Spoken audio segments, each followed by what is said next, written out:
दोस्तों, प्यार से मुझे मेरे घर में मेरा भाई कल्लो कहता है।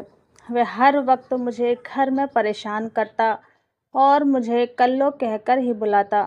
लेकिन माँ मुझे हमेशा समझाती कि भाई बहन में इस तरह की नोक-झोंक चलती रहती है। लेकिन मैं भी कम न थी।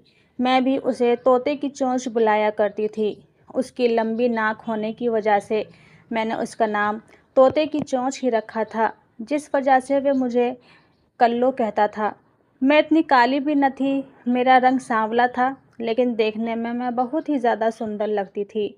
नाक नक्श मेरा बहुत ज़्यादा अच्छा था, लेकिन हद तो तब हुई जब भाई ने सर्दी की रात में भाई के कमरे में सोने गई, लेकिन उसने मेरे साथ। दोस्तों, स्वागत है आपका मेरी आज की स्टोरी में। बहुत ही ज़्यादा इंटरेस्टिंग है, तो प्लीज़ लास्ट तक ज़रूर सुनें। पसंद आए तो लाइक शेयर सब्सक्राइब ज़रूर करें। कमेंट में बताएं आप ये कहानी कहाँ से, किस शहर से देख रहे हैं। तो चलिए शुरू करते हैं आज की कहानी। दोस्तों, बात 2023 की ठंडी की रात की है, जब नागपुर की सर्द हवा ऐसी चल रही थी कि हड्डियों तक सिरन उतर रही थी। घर की दीवारें ठंडी हो चुकी थीं। ऐसा लग रहा था जैसे पूरा शहर नींद में जम गया हो। मैं हॉल में बैठकर पढ़ाई कर रही थी, क्योंकि मेरा 10th का एग्ज़ाम आने वाला था और मैं चाहती थी कि इस बार अच्छे नंबर लाऊं। और मेरा नाम कमला है। प्यार से सब मुझे कल्लो कहते हैं। अभी 10 जनवरी को ही मेरी उम्र 18 साल हुई है। मैं अपने सपने, उम्मीदों और डर के साथ उस रात की किताबों में डूबी थी, लेकिन मुझे ये अंदाज़ा भी नहीं था कि उस रात मेरे घर की एक ऐसी सच्चाई सामने आएगी जो हमारे घर की हंसी, सुख, चैन, नींद सब हिलाकर रख देगी। हमारे घर में 4 लोग हैं, पापा, मम्मी और मेरा भाई, जिसकी उम्र 20 साल है। हमारा परिवार एक समान है, ज़्यादा अमीर नहीं है, लेकिन प्यार बहुत है। हम सब अलग-अलग कमरे में हैं और मैं अक्सर हॉल में पढ़ती हूँ, क्योंकि जैसे ही अपने कमरे में जाती हूँ, मुझे नींद आने लगती है।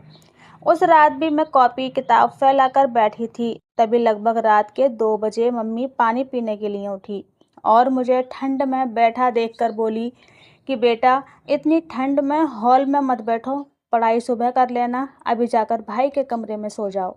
मैंने कहा कि थोड़ी देर और पढ़ लूँ, लेकिन मम्मी ने सख्त लहजे में कहा कि बस अब सो जाओ, वरना तबीयत ख़राब हो जाएगी।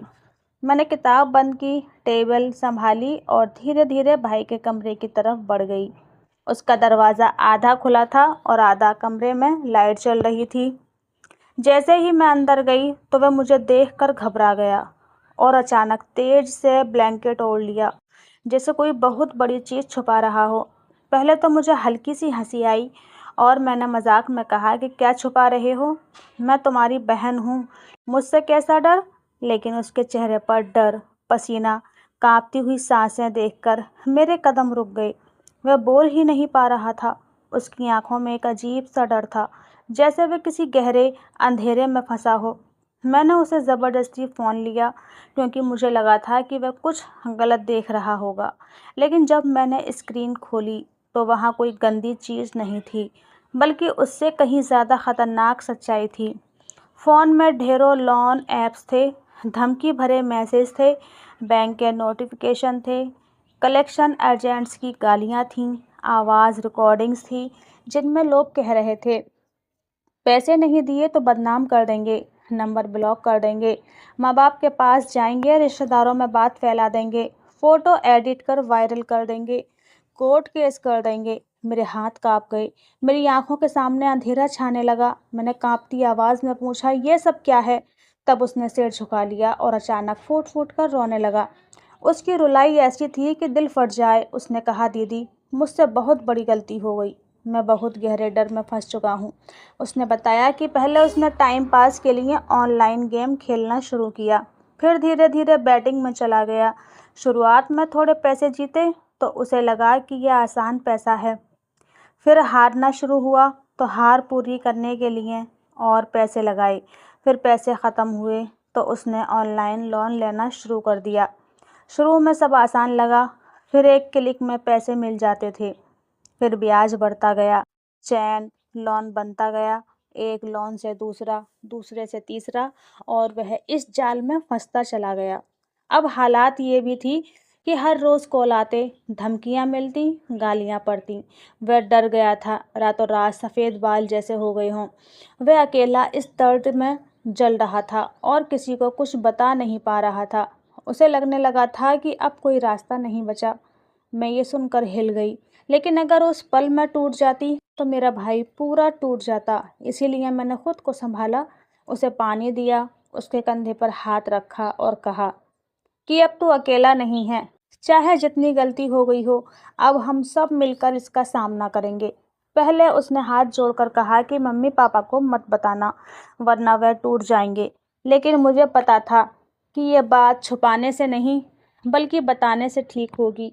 उसी रात मैंने मम्मी पापा को जगाया। मम्मी ये सुनते ही रोने लगी। उनके हाथ कांप रहे थे। पापा पहले शांत रहे, फिर भाई उनके पैरों में गिर गया। रोते हुए बोला कि पापा, मैंने बहुत बड़ी गलती कर दी। मैं आप लोगों के भरोसे पर खरा नहीं उतर पाया। आप चाहो तो मुझे घर से निकाल दो, लेकिन मुझे अकेला मत छोड़ना। पापा ने उसे उठाया, गले लगाया और बोला कि गलती की है तो मिलकर सुधारेंगे बेटा। ज़िंदगी किसी एक गलती से ख़त्म नहीं होती। उस वक्त लगा कि हमारे घर में विश्वास अभी ज़िंदा है। उस रात को हम सब बैठकर देर तक बातचीत करते रहे। हमने प्लान बनाया। पापा ने बैंक में जाकर बात की, लीगल सलाह ली, फेक लोन ऐप्स की शिकायत की, असली लोन की ईएमआई प्लानिंग की। भाई ने सारी गलत ऐप्स डिलीट किए, नंबर बदला, सोशल मीडिया से दूरी बनाई। धीरे धीरे कर्ज कम होने लगा, लेकिन लड़ाई आसान नहीं थी। कई बार सिलेक्शन वाले बेइज्जत करते, कॉल करके डराते, मम्मी रो पड़ती, भाई कई बार टूट जाता। लेकिन इस बार वह अकेला नहीं था। हर बार हम उसका साथ पकड़ते, उसे कहते कि डर से बड़ी चीज़ परिवार का साथ होता है। समय लगा, लेकिन हालात बदलने लगे। भाई ने नौकरी शुरू की। छोटी सी नौकरी थी, लेकिन ईमानदारी थी। हर महीने कुछ ईएमआई भरता। पापा सपोर्ट करते, मम्मी उसके लिए पूजा करती। मैं उसके साथ बैठकर उसे समझाती कि इंसान गिरता है, लेकिन उठता वही है जो हिम्मत रखता है। रिश्तेदारों ने ताने भी मारे, उसने मजाक उड़ाया, लेकिन हमने किसी की बात पर ध्यान नहीं दिया, क्योंकि हमें पता था कि हमारी लड़ाई समाज से नहीं, परिस्थिति से है। धीरे धीरे कर्ज खत्म होने लगा, धमकियां बंद होने लगी, भाई की आंखों में फिर से चमक आने लगी। उसके चेहरे पर वह मुस्कान लौट आई जो सालों से खो गई थी।